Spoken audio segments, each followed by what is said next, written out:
Good morning. Tēnā koutou, no mai, haere mai. Welcome to the Kaha Queenstown Lakes Community Hub. This platform has been developed to provide you with the information you need to make decisions about your future. We hope that through these workshops you can be empowered to make a plan for yourself. Just some general housekeeping before we get underway. If the fire alarms go off, our nearest exit is through these doors, and we're to meet on the field or just follow the advice of some of the officials around the room. If you're not aware, toilets are through the exits. Male and female just follow the little corridor around the corner and you should see them there. Any questions I will leave to the end. Thank you. My name is Andrew Wilson. I'm a Salvation Army officer with the Salvation Army. I think I just said that. We've been helping council throughout this COVID-19 crisis, both during lockdown and continuing to now to provide food welfare as well as social support. If you're here today or watching online through the live stream, it's because the last 2 months have been pretty hard for you. You may have been placed on reduced hours at work, been given a wage subsidy, or even been made redundant. You've had to register online and answer many personal questions about yourself. You've had to pass through security and all the COVID signs to sign in here today, and you're now seated in a room full of strangers, cameras, lights, and a whole lot of officials. You may be sitting here aware of your own personal situation, thinking that something bad might happen to you, but be assured that everyone here has your best intentions, best interest in mind. Everyone here wants to see you receive the best outcome available to you. You'll be given a lot of information in a small amount of time. You might not hear everything, but don't panic. There is time after these presentations to ask questions, and there are people available to talk one-on-one with to help form a plan for yourself. You may hear information today that may be upsetting. You may have come here with the hope that this workshop will give you the outcome that you desire or you want, but for many that may not be the case. Know that we are here for you. There are people available to talk to work through your situation and to work out what's the best strategy moving forward for you. There's a Māori proverb that says, he waka iki noa. It means that everyone's in this boat together. Everyone who attends these workshops can talk to an immigration advisor, a representative from Immigration New Zealand, travel agents, and someone from our community support agencies, one-on-one. In terms of the support available to you, the welfare support and sort of social support that is available to you still, if you've used up your financial resources, you can still access help through the QLDC website, which I imagine a number of you may have done already. On the QLDC website, you can have access to food vouchers, food parcels, winter clothing or bedding, and financial support towards any accommodation or utilities support. Information on how to access those can be given to you either in your info packs and some of the takeaways. If you're struggling with the feeling of being overwhelmed both now or in the future, you can call or free text 1737 to speak to a trained counsellor. Otherwise, you can access some of our local services for one-on-one support. Here in Queenstown, especially, there is the Happiness House and us as Salvation Army, and there should be information of how to contact us in your information packs. If you need information on employment or tenancy issues, or you need to speak to a Justice of the Peace, Citizens Advice Bureau is another option that is available for help. They should have representatives here, and you can access them again online. We do hope that you find this information helpful and that you receive the help that you need. This is our first workshop, so you are a bit of a guinea pigs today, so hopefully you can bear with us with any sort of technical difficulties or anything like that. But after the presentations, feel free to ask any questions that are relevant to you. Kia kaha.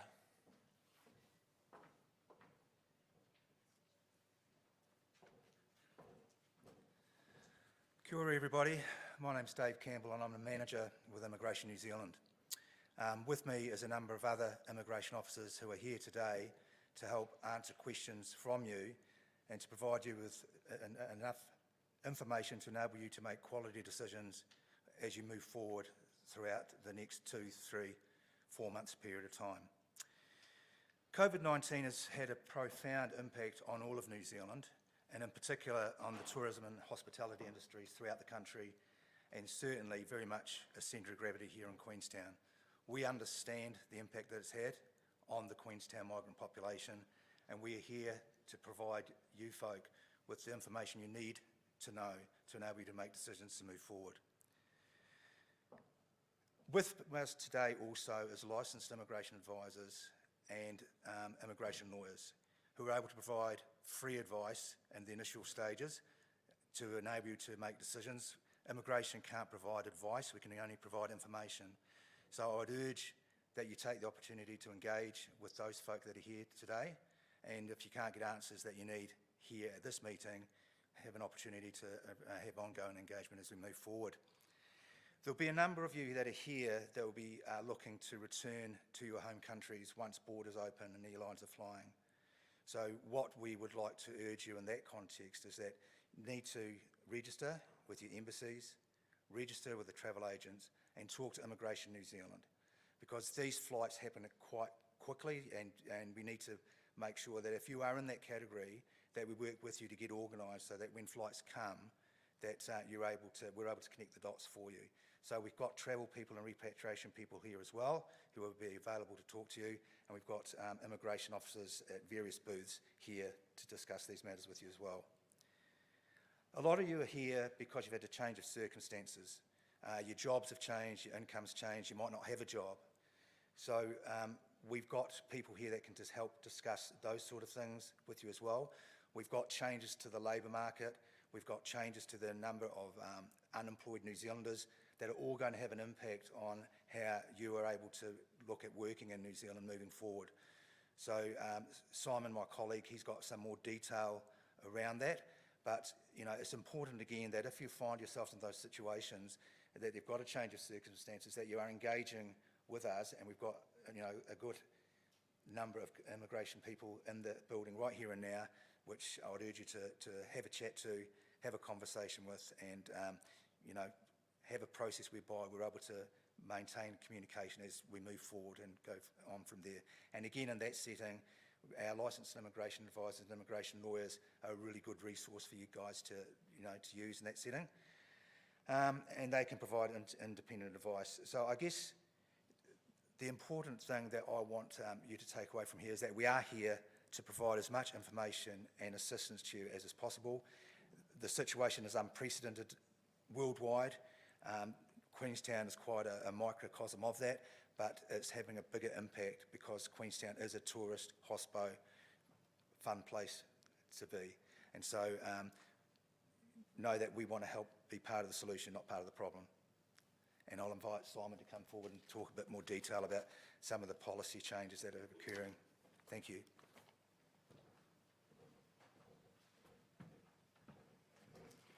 Kia ora.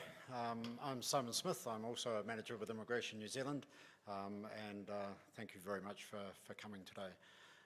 Look, COVID-19, as Dave said, dramatic and felt very strongly, particularly by our migrant community, but not only our migrant community.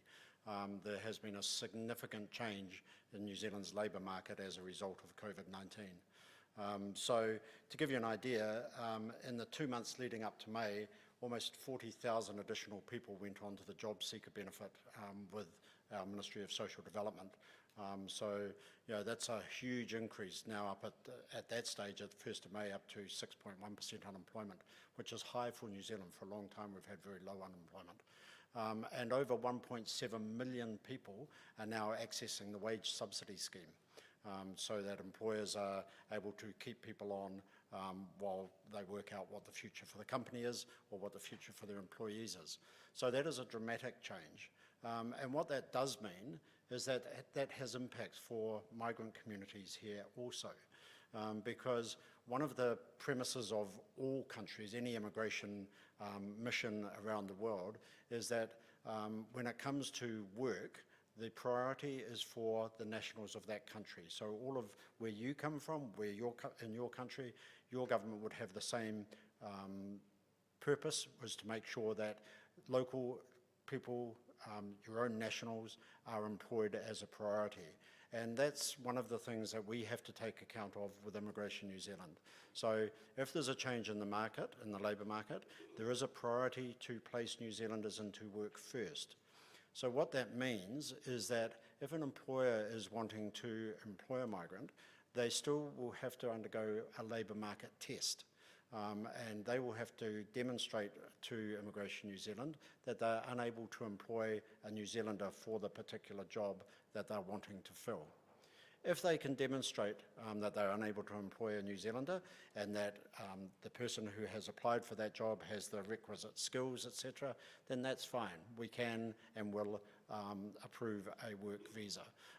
But you know, I just want to be clear, the situation is very different to what it was a while ago. And so the labour market will tighten up, there is no doubt, for migrants in New Zealand. There's just no doubt about that. So I want to be really clear and honest about that with you. But you know, there are a whole range of things that our government is currently considering in relation to migrant support. Dave mentioned you may have had your hours reduced, you may have had your salaries reduced, and we're working through with government what that looks like and how we can assist in those situations. We don't have all of those answers yet, unfortunately, but we will get them and we will make sure that you hear about them. We will be doing regular blogs on the Queenstown Lakes District Council website, and so you can keep referring back to that and keep up to date with what's happening. So we don't have all of the answers here today. You will have a myriad of questions. All of your situations will be quite unique. You'll be working for different employers or perhaps no longer working. What we want to do is assist each of you as much as we can. I can't do that standing up here on the podium because I can't respond to all of your individual questions. I could outline some of the key issues that I think might be want to be talked about, but again, it's better to talk with you about that one-on-one, and we do have a whole range of people here to assist. So someone who's going to come up here after me is one of our licensed immigration advisors, and she will introduce her team that's here, or the team that's here, and you know, we are all here to provide as much information to you and advice from those who can do that as possible. So look, there will be time for questions. I'll just leave it there for the moment, but please be assured we've got a range of people here wanting to do everything we can to assist you today. Okay, so make the most of your time here, and good to see you all. Thanks.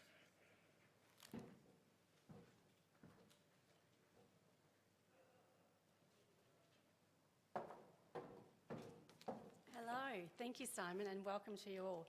I'm Katie Marston-Key, an independent licensed immigration advisor. I'm supported here today. We have Chantal and Scott from AWS Legal, Kim Theron and Martin Guich, just on the other chairs.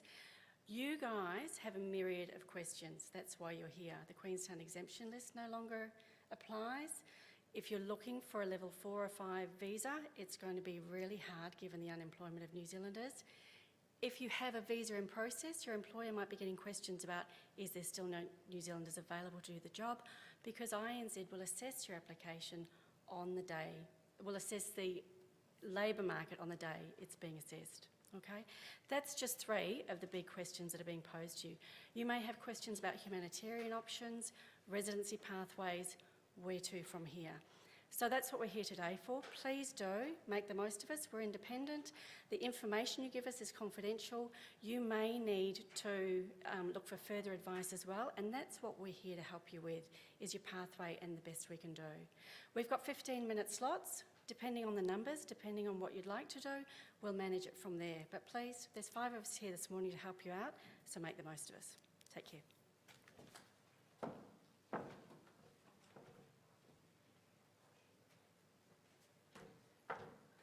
Thank you, Katie. Kia ora, hello, hola, bom dia, buongiorno, ni hao, konnichiwa, g'day. My name is Tori. I am one of the local travel agents here in Queenstown, and since the beginning of COVID-19, myself and my team and all of the other travel agents in Queenstown have been helping to repatriate a lot of people home. My role here today is to talk to you about some of the travel options and just some things surrounding repatriation flights. So first and foremost, if you haven't already, it's really incredibly important that you do register with your embassy. Even if you're not planning on going home now, things may change for you here, or things may change for you at home with your family as well. So it's important to know what repatriation flights are available to you as they become available. If you haven't already registered with your embassy, you can find your embassy details on the MFAT website, which is www.mfat.govt.nz/en/embassies. Absolutely important, as well as registering with an embassy, that you do register with a travel agent. Travel agents are providing detailed advice on the latest commercial flight options, visa and transit requirements, COVID-related international flying requirements, such as which airlines need masks, who's doing social distancing, and can also offer immediate assistance with your existing bookings. So if you already have bookings and those flights have cancelled, we can give you advice on what you can do with them. Contrary to popular belief, travel agents aren't any more expensive than online. We work directly with the airlines and can hold flights. We can see availability that you can't always see online that's not available to the public. We can put people on wait lists. We can arrange travel bubbles if you're travelling with other people, and we can organise straight check through to your final destination. We're paid by airlines directly, same as online travel agents such as Skyscanner and Webjet, so there's no extra cost for you to book through a travel agent. The nice thing is that you don't have a 16-hour wait on the phone. You don't have to wait 2 weeks to hear back from your online travel agency. We're just a phone call or an email away. If the demand is there, also with repatriation flights, travel agents can work directly with Air New Zealand to provide extra capacity. So if it looks like a flight is full and you're trying to get onto a repatriation flight, we can talk to Air New Zealand and ask them if they can put on a larger aircraft or put on more flights to meet the repatriation flights. That brings the price down for anyone who's wanting to travel, but it also gives a greater opportunity to actually meet those repatriation flights. It's also incredibly important that you plan ahead and be ready to travel. If you're thinking about going home, make sure that you have a plan to get everything in order. You'll need to get your documents in order. You'll need to know what you're going to do with possessions that you're not taking with you. You'll need to know how to arrange the disconnection of power, gas, phone if you're renting a house. Don't do that beforehand. Talk to your landlord, find a home for your pets, and just make sure you've got everything in order.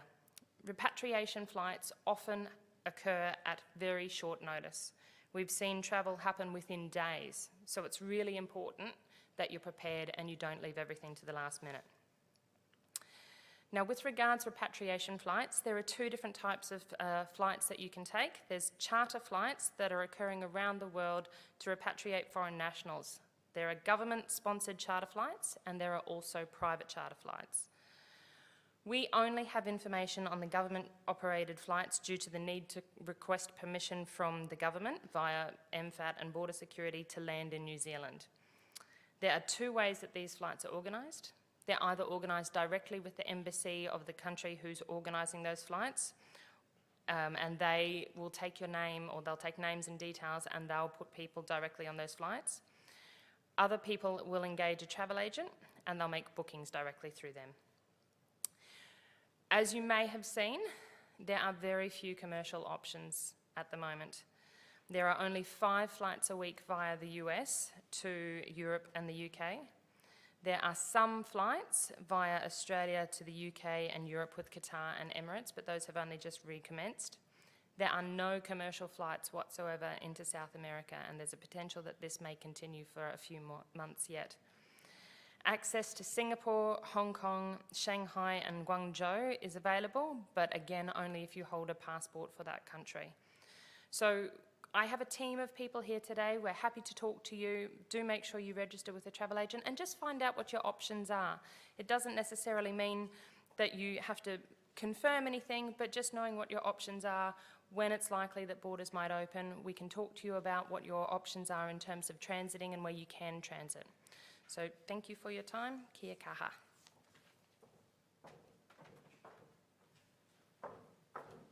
Thank you, and thank you to everyone that's had an opportunity to speak. We're going to turn off the live stream now, and so this is an opportunity to ask some questions of those that have spoken today. Just a reminder that you will have the opportunity to speak one-on-one, so if you've got any really specific questions, maybe leave it for then. But this is an opportunity to ask those sort of broader questions to the panel.